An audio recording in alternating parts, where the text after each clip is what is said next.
everybody, it's Katherine at Giftast Wedding and Event Stationery. Now, you've probably noticed that I've been going on about the new book quite a lot recently. It's called How to Plan Your Perfect Wedding, a Stress-Free Guide for Designing Your Big Day.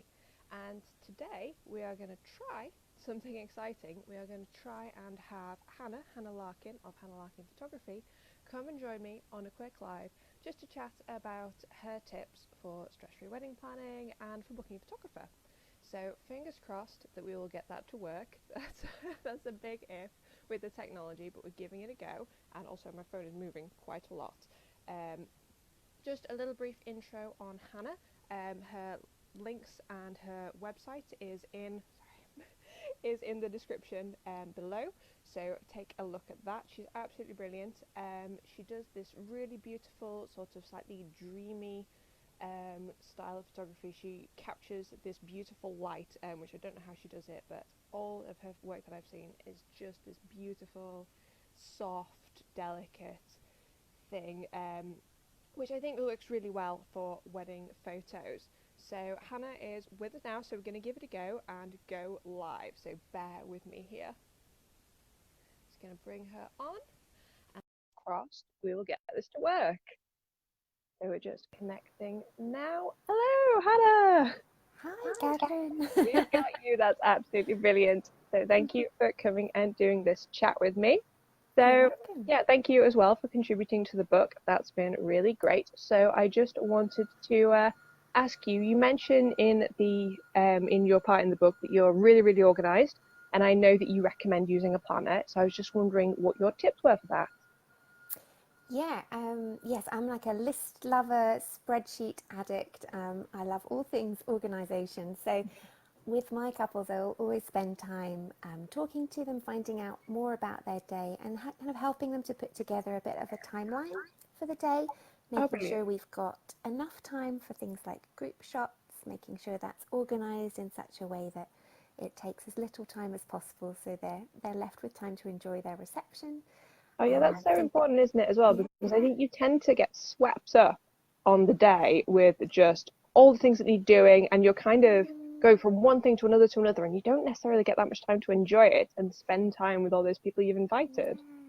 And I think that's where the planning is really key. If you've got things planned out, if you've delegated, whether that's to a wedding planner or a coordinator, or to your wedding party, if you're asking them to kind of be there to take on little jobs or keep an eye on the timings, then you can just relax and you'll enjoy the day more, and your photos will appear more relaxed and more natural as well. So it'll result in better pictures for you too.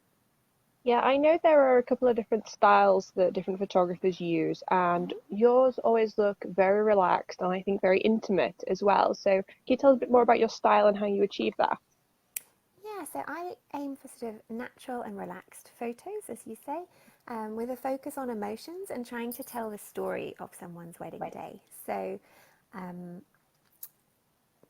guess there are different parts to doing that. Part of it is about me getting to know the couple, understanding what's important to them about the day, and making sure that those kind of little details or those important guests, those special moments, are captured for them so that they can really look through all of their pictures and it's like reliving the day, like being back there. And in terms of the portraits, to get this sort of relaxed, natural, like you said, kind of intimate look where you can really see the emotions that do play out across the wedding day, then it's about getting to know them again, making sure that they feel comfortable with me. I offer a free engagement shoot with all my wedding photography packages, so we have a chance to get to know each other, a chance to practice so they can feel comfortable in front of my camera. I can feel like I know what works best for them as a couple, how they work together. And breathing, such an important thing, but loads of people, when you take their picture, they just hold their breath. It's an automatic thing.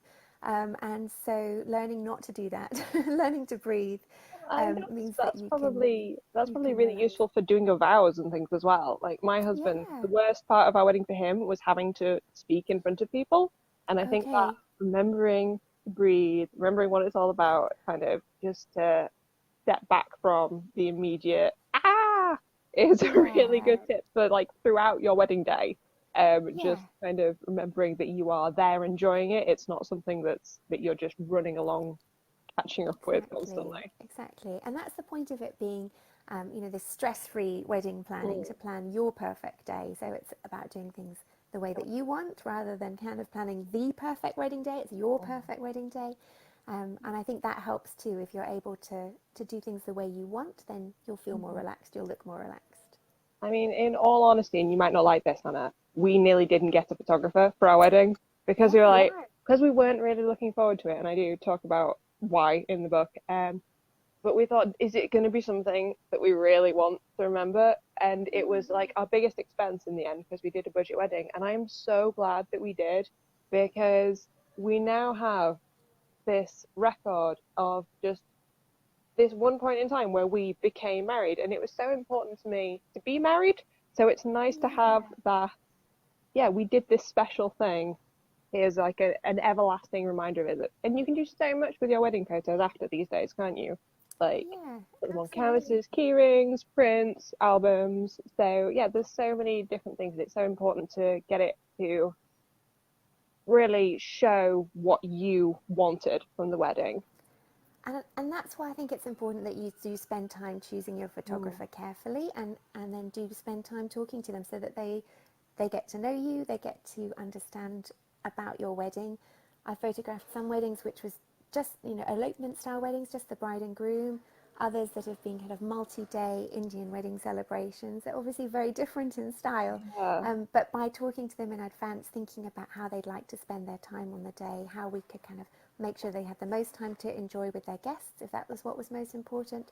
For some people, they want to have lots of group photos because they really want to capture all of the guests who are there at the wedding.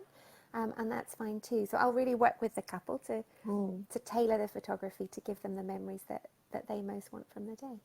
And I think that is so important. I think there's all this stuff about what you need in your wedding. There are so many list articles of you need this, you need this, you need this. And obviously I notice it more with stationery. Like you need Yeah, of your course. save the dates, RSVP, order of service, get your menu printed and stuff. And not everyone needs all of that.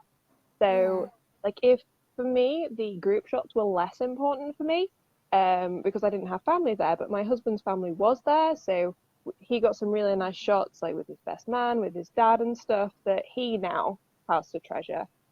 So yeah, picking the things from the traditional things that work yeah. best for you. And you might decide you don't want group shots at all, Mm. and that's fine. That's quite it's more of an old-fashioned Yeah. approach to weddings. I think that you have a lots of line-up shots. You might want really relaxed group shots. You might want to do something really fun with them.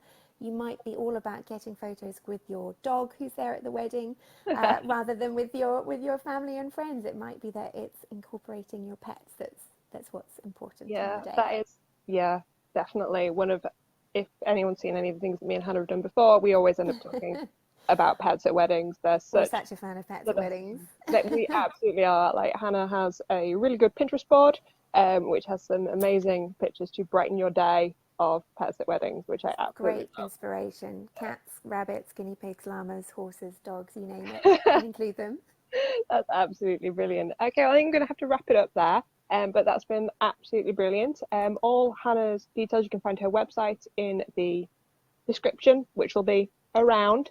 And of course, she has a big old section in the book, details of which are also in the comments below. Thank you so much for your time, Hannah. Perfect. Nice to talk to you. Take care. Thank you. Bye.